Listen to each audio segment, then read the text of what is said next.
안녕하십니까. 윤리학연구소 150번째 이야기를 하도록 하겠습니다. 150번째 얘기는 이론론 15번째죠. 그래서 우리가 14번째 당군이 신선이 돼서 맨 마지막에 이제 이 사라지는 형태가 당군 신화에서 얘기가 되는 것을 있었습니다. 그것을 중심으로 해서 이제 최종적인 형태의 당군의 리더십이라는 게 어떤 것인지, 리더로서는 이러이러한 형태의 자세를 가져야 합니다라는 것을 얘기를 하도록 하겠습니다. 자, 당군이 신선이 되었다는 이야기, 그 이야기를 좀 빼면서 얘기를 하도록 하겠습니다. 당군이 48대 이르러 이제 신선이 되었다는 이야기는 단일한 한 문헌에서 명확히 당군은 신선이 되었다고 선언한 방식으로 나오기보다는 여러 고대 문헌과 후대 전승이 겹치며 형성된 종합적 서사입니다. 그러니까 여기저기에서 이제 결론적으로 보니까 이렇게 되더라 이 얘기죠. 그래서 이 이야기는 당군의 죽음이나 종말을 말하기보다 그의 존재 방식이 인간의 차원에서 초월적 차원으로 이행했음을 암시하는 표현들에서 비롯됩니다. 자, 가장 핵심적인 출자는 삼국유사, 그 다음에 삼국유사의 고조선조라는 항목이 있는데 거기에서 이제 나온다고 합니다. 그래서 당군은 고조선을 다스린 뒤 아사달에 들어가 산신이 되었습니다. 아사달은 우리가 태백산에 도읍을 정했습니다. 그 도읍이 아사달입니다. 그랬는데 그때 지금의 태백이 백두산이라고 그렇게 추정하기도 하죠. 그러니까 백두산으로 들어가 산신이 되었다라고 기록된다. 이 문장은 당군이 생물학적으로 죽었다는 의미가 아니라 고대 동아시아 신화에서 흔히 나타나는 성왕이 귀속서사, 즉 인간 통치를 마친 성인이 자연 또는 신적 영역으로 귀환한다는 상징적 표현으로 이해가 됩니다. 이렇게. 특히 산신이라는 표현은 한국 고대 신앙에서 매우 중요한데 산은 하늘과 땅을 잇는 매개 공간이자 신성한 존재가 머무는 장소로 인식되었기 때문이죠. 그래서 이 기록은 당군이 인간왕에서 자연적 초월적 존재로 전환되었음을 가장 오래된 형태로 전해주는 근거입니다. 그러니까 유형계에서 무형계로 이제 회귀하는 그러한 모습을 나타낸 것입니다. 이렇게 볼 수가 있습니다. 자, 이후의 문헌과 민간 전승에서는 이 산신서사가 점차 신선적 의미로 확장이 돼요. 그래서 조선 후기 문헌과 당군 관련 야사들에서는 당군 관련 야사들에서는 당군이 산에 들어가 장수하거나 세속을 떠나 초월적 존재로 남았다는 식의 이야기들이 등장한답니다. 이는 중국 도교의 신선 사상이 한반도에 깊이 유입된 이후 당군 신화를 재해석하는 과정에서 형성된 것이라고 생각이 되고, 도교에서의 신선은 죽지 않는 존재라기보다 자연의 이치와 하나가 된 인간의 완성형을 우리는 신선 이렇게 생각한다는 거죠. 따라서 당군을 신선으로 이해하는 관점은 그를 단순한 신화적 조상신이 아니라 도를 체현한 성인으로 격상시키는 역할을 한 것 같다라고 이렇게 살피고 있습니다. 그리고 또 하나의 중요한 출처는 직접적인 역사서라기보다 사상적 맥락인데 이게 제왕운기에서 역시 당군을 하늘의 명을 받아 나라를 연 존재로 묘사하며, 그러니까 당군은 뭐죠? 천명을 받아. 그랬으니까 이게 뭐죠? 천손자손으로, 이 얘기예요. 천손자손으로 나라를 연 존재입니다. 그의 통치가 끝난 이후의 모습에 대해 명확한 죽음을 언급하지 않습니다. 이러한 침묵 자체가 의미를 갖습니다. 그래서 고대 기록에서 성스러운 인물의 죽음을 구체적으로 서술하지 않는 경우는 그 존재가 시간 속에서 소멸되지 않는다는 암묵적 인식을 반영하기 때문이다. 이렇게. 그래서 이러한 문헌적 흐름 위에서 형성된 당군이 신선이 되었다는 이야기는 결국 당군을 역사적 군주이자 동시에 초월적 수호자로 이해하려는 한국적 사유 방식의 산물이라고 할 수 있습니다. 이렇게. 그래서 당군은 나라를 세운 뒤 사라진 존재가 아니라 인간 사회에 질서를 남기고 그 질서가 자연과 역사 속에 지속되도록 하는 존재로 전환이 된 것으로 지금 보죠. 그래서 그의 신선화는 현실 도피나 은둔의 서사가 아니라 정치, 윤리, 우주 질서의 내재화를 상징하는 모습으로 신선의 개념이 들어간 게 아니냐 이렇게 살피죠. 살필 수 있다는 거죠. 이를 정리하면 당군의 신선 이야기는 삼국유사의 아사달에 들어가 산신이 되었다는 기록을 1차적 출전으로 하고 그 다음에 도교적 신선사상과 후대 민간신앙이 이를 확장을 했다는 얘기죠. 그래서 당군을 죽은 조상이 아니라 지금도 자연과 역사 속에 현존하는 성인으로 이해하려는 사상적 흐름 속에 완성이 되었다. 따라서 당군이 신선이 되었다는 말은 역사적 사실을 보고라기보다 고조선 건국 이념과 성인 정치 이상을 상징적으로 표현한 서술이라고 보는 게 가장 적절하다라고 지금 표현하고 있습니다. 자, 당군이 신선되기 전 통치의 모습은 어땠을까요? 그러니까 신선이 되기 전이라는 얘기는 내가 지도자로서 인간 사회를 통치를 했을 때의 모습이 되겠죠. 그 당군이 신선이 되기 이전의 통치 모습은 영웅적 정복자나 전제군주의 이미지라기보다 하늘의 뜻을 받아 질서를 세우고, 그러니까 하늘의 뜻을 받아 천명을 받아 질서를 세우고 그 질서를 자연스럽게 사회에 스며들게 한 상황의 모습으로 그려집니다. 그러니까 이게 천명을 받아 뭐 이거 이치를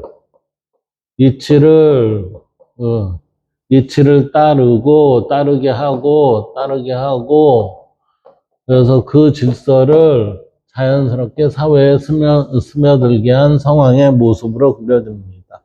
이때 천명을 받아 질서를 세우고 그 질서를 여기까지 통으로 얘기하면 이게 뭐예요? 발음의 질서가 공동체에 스며들게 한 상황의 모습입니다. 이는 삼국유사 제왕기에 나타난 당군 서사와 그 배경이 되는 고대 동아시아 정치, 종교, 사유를 함께 고려할 때 분명해집니다. 당군의 통치는 먼저 천명에 대한 응답이죠. 그리고 삼국유사에 따르면 환웅은 널리 인간을 이롭게 하란다는 이 홍익인간의 뜻으로 하늘에서 내려왔고, 당군은 그 계승자로 나라를 세운 거죠. 그러니까 하늘에서 내려온 게 누구죠? 환웅이죠. 환웅이 누구의 뜻에 의해, 환인에 의해서 이게 환웅이 이제 천강, 하늘에서 내려오게 되었고, 이 환웅과 누구요? 그 웅시적인 웅녀와 결혼해서 당군이라는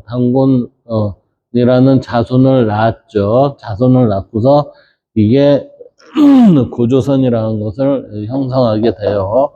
그래서 그 계승자로서 나라를 세운다. 이 대목에서 당군은 스스로 권력을 쟁취한 존재가 아니라 하늘의 질서를 인간 세계에 구현해야 할 책임을 맡은 존재로 설정이 된 게 누구예요? 당군이라는 거예요. 그러니까 당군은 지금 보면 저희 일지사상에 보면은 이게 우리가 광명, 리성, 지혜 그 흐름 속에서, 선험적 흐름 속에서 실천적 흐름까지 쭉 맥을 이어온 그, 매개자가 누구예요? 당군이라는 거죠.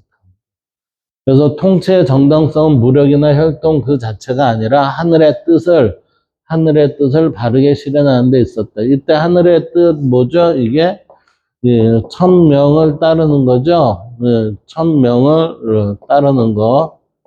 천명을 따르는 건데 이 천명을 따르는 것은 우리가 참된 이치를 구현하는 거하고 같아요. 참된 이치를 구현한다는 것은 우리의 이 본성을 자연스럽게 드러내는 것 이렇게 되는 거죠. 그래서 통치의 실제 모습은 교화와 제도의 정립으로 나타납니다. 교화, 제도의 정립. 그래서 삼국유사에는 환웅이 풍백, 우사, 운사를 거느리고 이게 바람, 비, 구름 이렇게 되죠. 그래서 바람, 비, 구름이라는 풍백, 우사, 운사를 거느리고 인간 세상에 내려와 곡식, 생명, 질병, 형벌, 선악을 다스렸다고 기록되어 있는데 이는 당군 시대의 정치가 자연 현상과 인간 사회를 하나의 질서로 엮는 종합적 통치였음을 상징합니다. 그러니까 당군 시대에 있어서의 정치는 뭐예요? 자연과 인간 사회가 어떻게 바람직한 관계 설정을 하는 거, 관계 설정을 만드는 거, 이게 통치의 기본이었다는 거죠. 그래서 당군은 전쟁령으로 묘사되지 않고 대신 생활, 질서, 도덕, 기준, 사회 규범을 세운 존재로 기억되죠.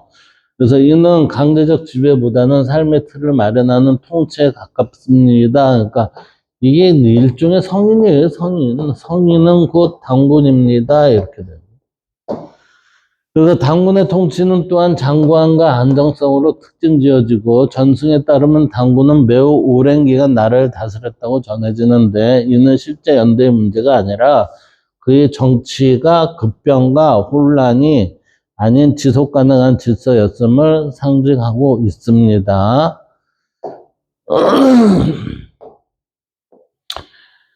상황이 오래 다스린다는 설정은 곧 그 통치가 하늘의 이치에 어긋나지 않았다는 의미이기도 합니다.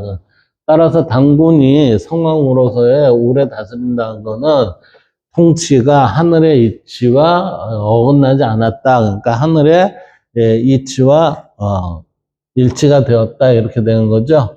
그래서 무엇보다 중요한 점은 당군 통치의 자기 소멸적 성격입니다. 당군은 끝까지 권좌에 집착하지 않고 통치의 목적이 달성되자 아사달로 들어갔다. 이는 통치자가 스스로를 절도하지 않고 질서가 자립할 수 있을 때 물러나는 이상적 정치관을 보여줍니다. 즉 욕심을 내지 않고 자연스럽게 이게 조화 질서가 공동체의 구현이 되면 더 이상 내가 할 일이 없습니다. 라고 하면서 이제 떠나는 그런 뒷모습을 보여준 거죠.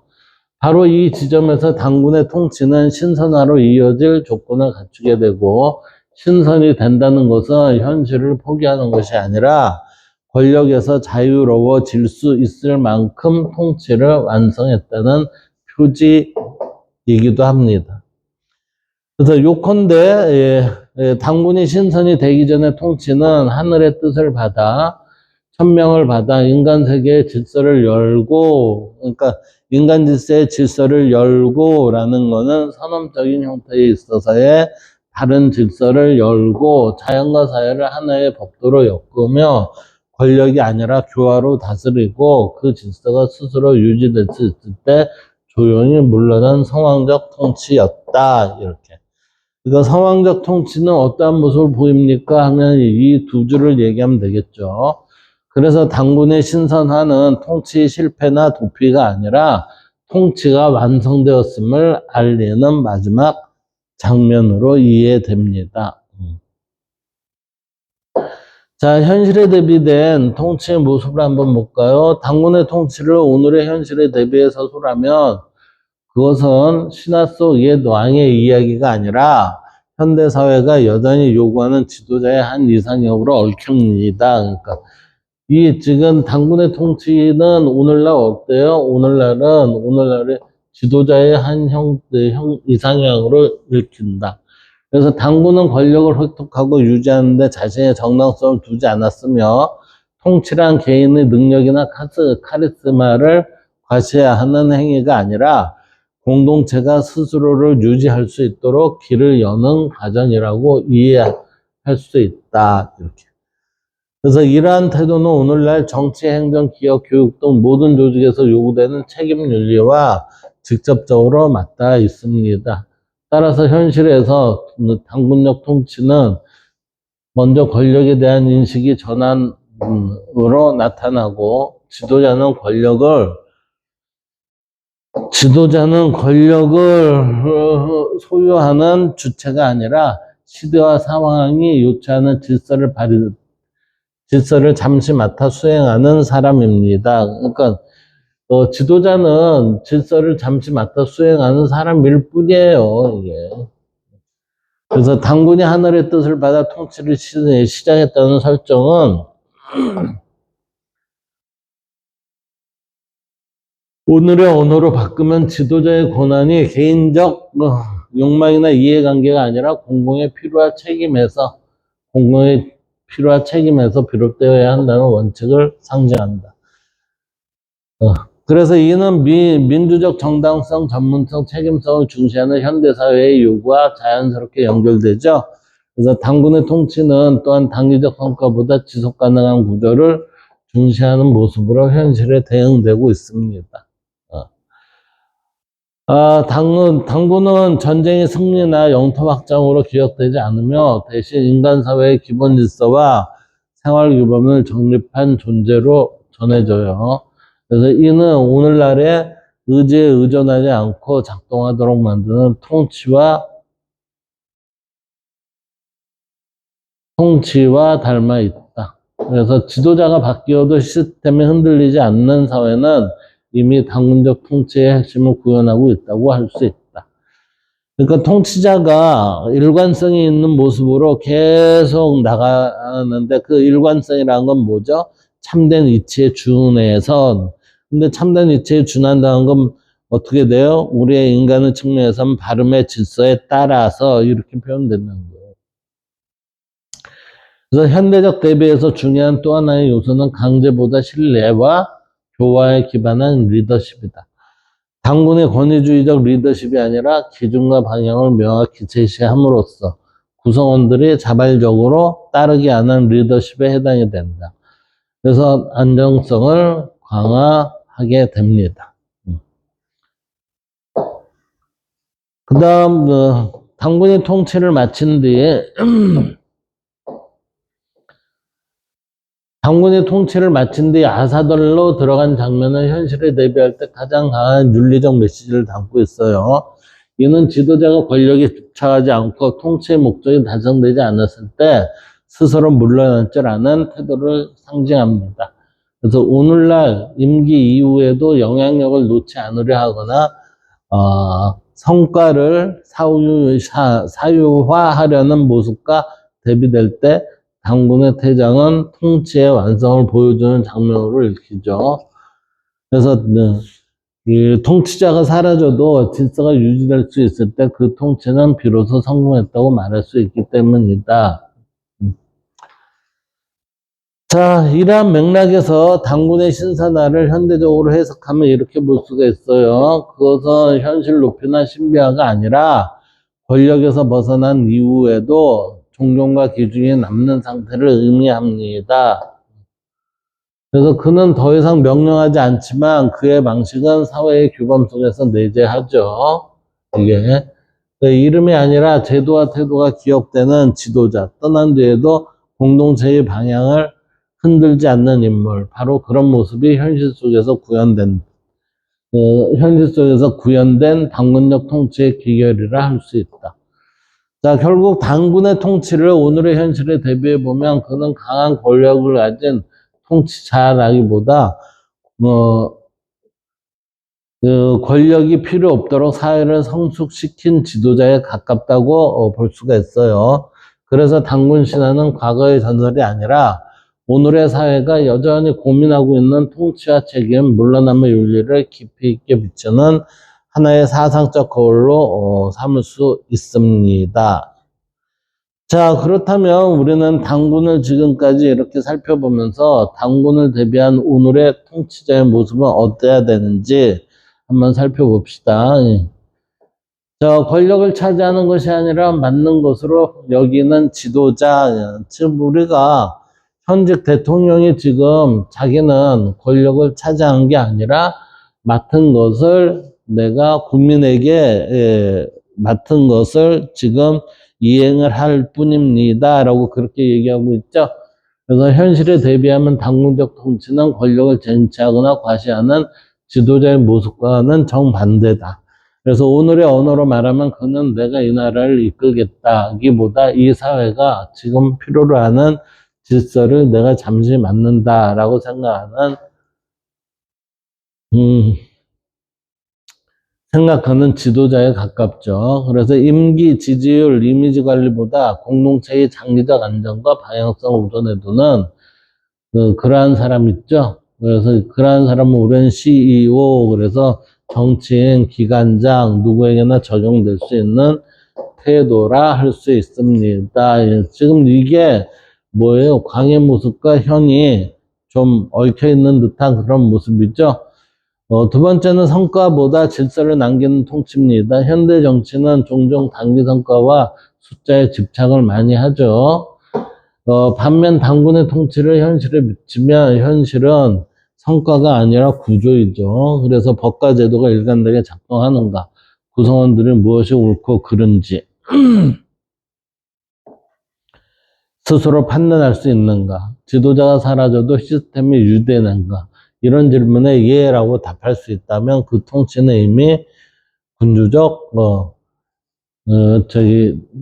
당군적 통치에 가깝다고 말할 수 있습니다. 자, 이제 세 번째, 강제보다 교화 신뢰에 의존한 리더십이에요. 강제보다 교화 신뢰, 교화 신뢰를 우선으로 하는 리더십. 당군 신화에는 폭력적 제압이나 대규모 정복이 거의 등장하지 않죠. 현실에 대응시키면 이는 명령과 처벌 중심의 관력 리더가 아니라 분명히 세워 사람들이 자발적으로 따르게 만드는 리더를 뜻하는 겁니다. 그래서 학교, 기업, 공공조직 어디에서든지 저 사람이 있어서가 아니라 저 사람이 없어도 굴러간다라는 말이 나온다면 그건 상당히 당군적인 리더십이라 할 수 있다. 자, 네 번째, 물러날 줄 아는 지도자요. 자기가 최고의 리더라고 그래갖고 모든 것을 지 스스로 결정을 한다는 건 되게 웃기는 일이죠. 그래서 비서들이 있는 거예요. 각부 장차관이 있고. 아마 가장 현실 대비가 강력한 지점이 여기 들일 거다. 당군은 통치를 끝내고 산으로 들어가죠. 현대적으로 보면 이는 임기 후에도 영향력을 놓지 않거나 그림자 권력을 행사하거나 자신의 업적을 신격화하려는 태도와는 반대이다. 그래서 현실의 당군적 지도자는 이제 이 조직은 나 없이도 된다라고 말할 수 있을 때 미련 없이 물러나는 사람이라고 할 수 있습니다. 이렇게. 다섯 번째는 신선화의 현대적 의의예요.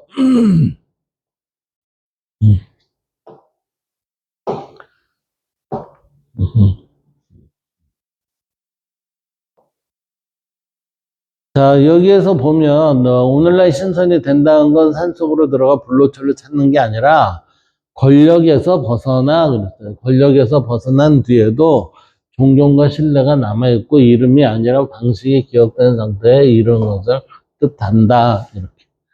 그래서 전직 대통령, CEO, 교수, 창업자 등 그가 떠난 뒤에도 그 사람이 있을 때 세워진 기준이 남아있어요. 그는 이미 현대적 의대의 신선에 가까운 셈이죠.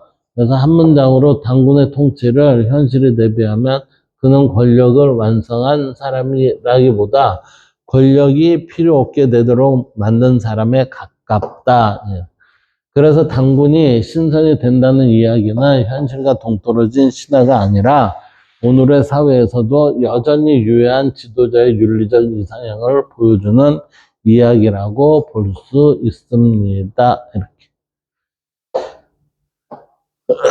자, 지금까지 우리는 당군의 리더십을 살펴봤는데 그 리더십을 5가지를 보면 이렇게 볼 수가 있어요. 첫째, 권력을 차지하는 것이 아니라 맡은 것으로 여기는 지도자. 그리고 두 번째, 성과보다 질서를 남기는 통치. 그 다음 세 번째,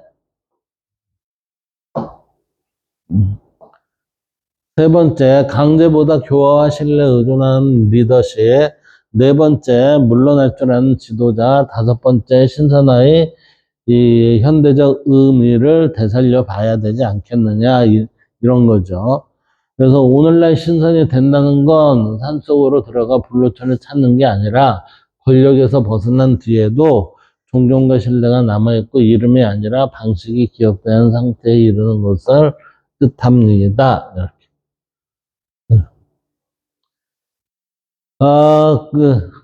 그래서 네 번째는 물러날 줄 아는 지도자, 5번째는 신선화의 현대적 의미해서 당군 사상에 나온 그 흐름을 현대 정치에 적용했을 때 5가지 측면을 살펴봤습니다. 오늘은 여기에서 마치도록 하겠습니다. 감사합니다.